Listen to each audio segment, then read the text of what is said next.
सीताराम चरण रति मोरे, अनुदिन बढ़हूँ अनुग्रह तोरे। मंगल भवन अमंगल हारी, द्रवहु सो दशरथ अजिर बिहारी। जय जय सिया राम प्रेमी जनों, स्वागत है आपका आपके चैनल पर एक फिर से नए प्रसंग के साथ। आज का प्रसंग बड़ा ही रोचक है। वाल्मीकि रामायण में एक प्रसंग आता है और आरण्य कांड में जब शूर्पणखा राम जी के पास जाती है। सूपनखा रावण के बहिनी, दुष्ट हृदय दारुण जस अहिनी।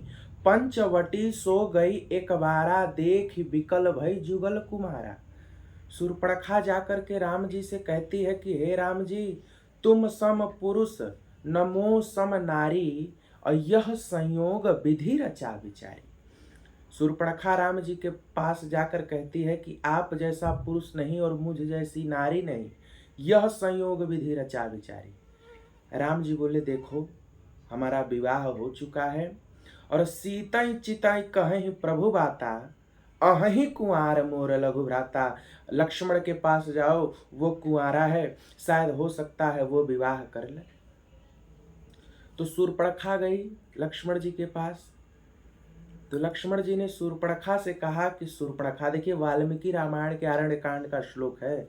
लक्ष्मण जी सीता जी की ओर इशारा करके कहते हैं, एताम विरूपाम असतिम करालाम निर्णतोदरी, भार्याम वृद्धाम परित्यज्यति, त्वामेव एव भजिष्यति।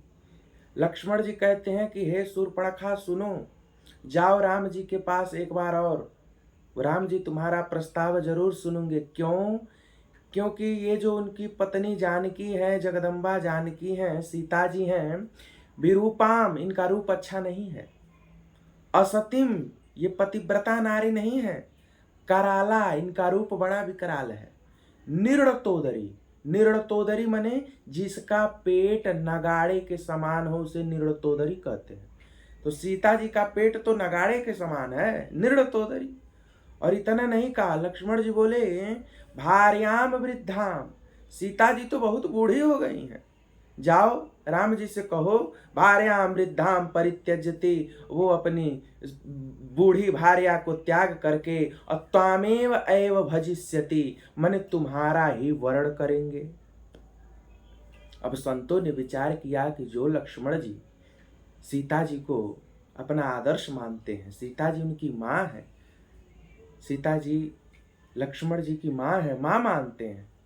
क्योंकि महाराज अयोध्या कांड में लिखा हुआ है, जब लक्ष्मण जी जाते हैं अपनी माता सुमित्रा से वनवास के लिए आज्ञा मांगने, तो सुमित्रा जी कहती हैं कि हे लक्ष्मण, देखो मैं तुम्हारी माँ नहीं हूँ। माँ तुम्हारी कौन है? बोले जानकी तुम्हारी माँ है और राम तुम्हारे पिता हैं। तो लक्ष्मण जी सीता जी को अपनी माता मानते थे। और बताइए, माता के प्रति यदि ऐसा भाव हो तो ये महान दोष का कारण है। लेकिन इसमें समझने की आवश्यकता है, यहाँ लक्ष्मण जी का भाव दूसरा है। अब भाव समझिए, एक बहुत बड़े विद्वान हुए हैं गोविंद दास जी महाराज। उन्होंने वाल्मीकि रामायण पर एक टीका लिखी है और उन्होंने अपनी टीका में इस श्लोक का बड़ा सुंदर वर्णन किया है। ये तो लौकिक अर्थ है। अब उनका कथन सुनिए क्या लिखते हैं। बोले एताम विरूपाम, वि अर्थात विशिष्ट और रूप मन रूप, माने ये जो सीता जी हैं ये बड़ी ही विशिष्ट रूप वाली हैं, बड़ी ही विशिष्ट रूप वाली हैं। सुंदरता कहूँ सुंदर करहीं, छवि गृह दीप शिखा जनु बरहीं। ये तो इतनी सुंदर है कि मानो छवि दीप शिखा रूपी गृह में छवि रूपी ज्योति जल रही हो। तो विरूपाम असतिम। अब यहाँ लोग कहेंगे कि सीता जी पतिव्रता नहीं है, लेकिन अशब्द नास्ति रहते, अशब्द का मतलब होता है नहीं। और सतिम माने सीता जी इतनी पतिव्रता हैं कि उनके जैसा सती जी भी नहीं है, असतिम। करालाम, करालाम माने सीता जी का रूप इतना कराल है, इतना कराल है कि उद्भव स्थिति संहार कारिणीम, उद्भव स्थिति संहार कारिणीम क्लेश हारिणीम सर्वश्रेयस्करीम सीताम नतो हम राम वल्लभाम। सीता जी चाहे तो अपने एक दृष्टि मात्र से पूरे संसार का पतन कर सकती हैं।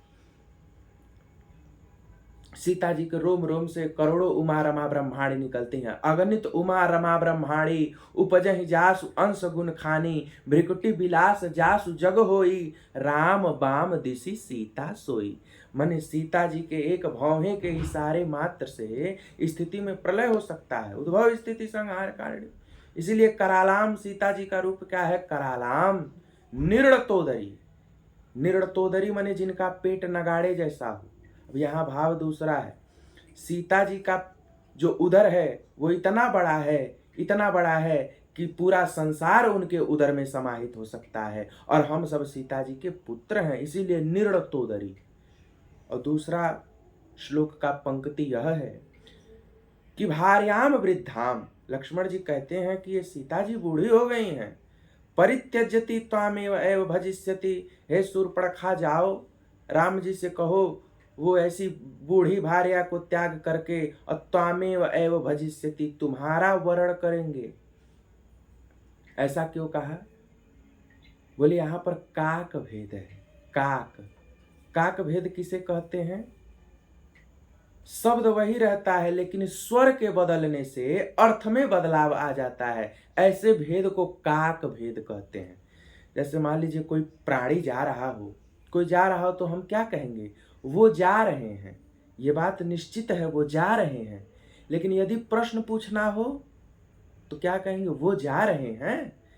शब्द वही है, स्वर बदल गया, और स्वर बदलने से अर्थ बदल गया। जब स्वर बदलने से अर्थ बदलता है और शब्द वही रहता है तो ऐसे भेद को हम लोग व्याकरण में काक भेद कहते हैं। तो यहाँ पर भी काक भेद है। लक्ष्मण जी कहते हैं भार्याम वृद्धाम। भार्याम वृद्धाम माने ये जो सनातन दंपति हैं, ये जो पति पत्नी है, ये जो सीताराम है, ये आज की नहीं है, ये तो सृष्टि के प्रलय के पूर्व भी थे। अहमेवासमेवाग्रे नान्यद् यद् सत् सत् परम पश्चादहं यदेतच्चयो अवशिष्येत सोऽस्म्यहम् रीते अर्थम यत् प्रतीयेत न प्रतीयेत चात्मनि तद् विद्यादात्मनो मायां यथा भासो यथात्मः यथा महान्ति भूतानि भूतेषु चावचेष्वनु प्रविष्टान्य प्रविष्टानि तथा तेषु न तेष्वहम् एतावदेव जिज्ञास्यं तत्व जिज्ञासुनायात्मनः अनवय व्यतिरेकाभ्याम यत् स्यात् सर्वत्र सर्वदा। यत् स्यात् सर्वत्र सर्वदा। तो ये तो भागवत जी में लिखा पड़ा है कि सृष्टि के पूर्व भी ये सनातन दंपति पहले से है। तो इसीलिए वृद्धाम, ये दंपति जो है सीताराम आज की नहीं है, बहुत वृद्ध है। और परित्यजति त्वामेव एव भजिष्यति, भला राम जी ऐसी सीता को छोड़ करके तुम्हारा वर्ण करेंगे। तो ये भाव है।